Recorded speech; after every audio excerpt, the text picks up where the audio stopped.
ایک بزرگ تھے جو فوت ہو گئے، انہوں نے یہ بات مجھے جس طرح سمجھائی تھی وہ آج بھی میں ان کا مشکور ہوں کہ دنیا میں عام قاعدے قانون کے تحت بھی کسی سے کچھ کہنا کہ بھائی میرا یہ کام آپ کر دیجئے، آپ کر سکتے ہیں، ایک دفعہ کہنا جائز ہے، دوسری مرتبہ یاد دلا دینا کہ شاید بھول گئے وہ بھی جائز ہے، تیسری مرتبہ کہنا شرک ہو جائے گا، اور اس میں الہا و زاری کرنا اور خوشامدیں کرنا اور گڑ گڑانا یہ تو شرک ہے۔ تم نے یہ سمجھا ہے کہ تمہارا کام یہی کر سکتا ہے، کام کرنے والا تو اللہ ہے۔ لا فاعل فی الحقیقت ولا مؤثر الا اللہ، حضور نے فرمایا کہ اگر تمہیں جوتا باندھنے کا تسمہ درکار ہو تب بھی اللہ سے مانگو، کسی کے سامنے سوال کا جو ہاتھ جو ہے وہ دراز نہ کرو۔ اللہ نے تمہیں ایک عزت نفس دی ہے، اس عزت نفس کو دہلا نہ بناؤ، کسی کے سامنے جو ہے اپنا ہاتھ پھیلا دینا، اپنی عزت نفس جو ہے اس کو ختم کر دینا ہے، مت مانگو کسی سے کچھ۔ لیکن یہ کہ ٹھیک ہے دنیا میں کام چلتا ہے۔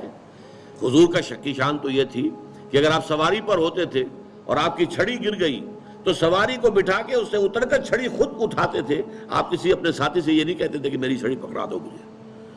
آپ کی تو غیرت کا عالم جو ہے وہ بہت بلند تھا، بہت بلند تھا، بہت بلند تھا۔ لیکن دنیاوی عام طریقے سے یہ کہ ٹھیک ہے بھئی آپ ایک کام ہے آپ کر سکتے ہیں، یہ کر دیجئے،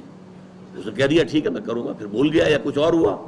دوسری مرتبہ یاد دہانی کرا دی، تیسری مرتبہ جو ہے انہوں نے کہا کہ پھر اس میں شرک کی بو آنے لگتی ہے کہ معلوم ہوتا ہے کہ آپ نے سمجھا ہے کہ اسی کو اختیار حاصل ہے، یہی مقتدر ہے،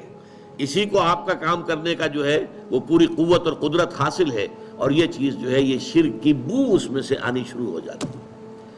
لیکن یہ ہے معاملہ سارا جو اسباب عادیہ کے تحت، اس سے ماورا آپ کسی کو نہیں پکار سکتے۔ میں معذرت کے ساتھ عرض کروں گا اگر کسی کے جذبات کو ٹھیس پہنچے، آپ شیخ عبد القادر جیلانی رحمۃ اللہ علیہ کو نہیں پکار سکتے، محمد رسول اللہ کو نہیں پکار سکتے، اور واقعہ یہ ہے کہ محمد رسول اللہ کو تو پکارا بھی نہیں جاتا، پکارتے لوگ ہیں زیادہ حضرت علی کو،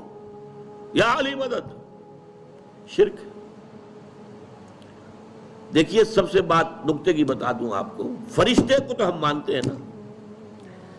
حضرت شیخ عبد القادر جیلانی رحمۃ اللہ علیہ کی روح ہے یا نہیں ہے، سنتی ہے نہیں ہے، حاضر ہے کہ نہیں ہے، ناظر ہے کہ نہیں ہے، 100 اختلاف ہو جائیں گے، اختلافات کی تو گنجائش ہے نا۔ فرشتہ ہے یا نہیں ہے، وہ تو فرشتہ تو ہے، آپ کے دونوں کندھوں پہ بیٹھا ہوا ہے، کرامن کاتبین ہے کہ نہیں ہے، یرسل علیکم حفظہ، آپ کے جو باڈی گارڈ اللہ فرشتہ نہیں بھیجتا، لیکن آپ فرشتے سے بھی نہیں کہہ سکتے کہ میرا یہ کام کرو۔ فرشتے کے وجود پہ تو کوئی شک نہیں ہے، یا جبرائیل میرا یہ کام کرو، قطعاً نہیں، غلط،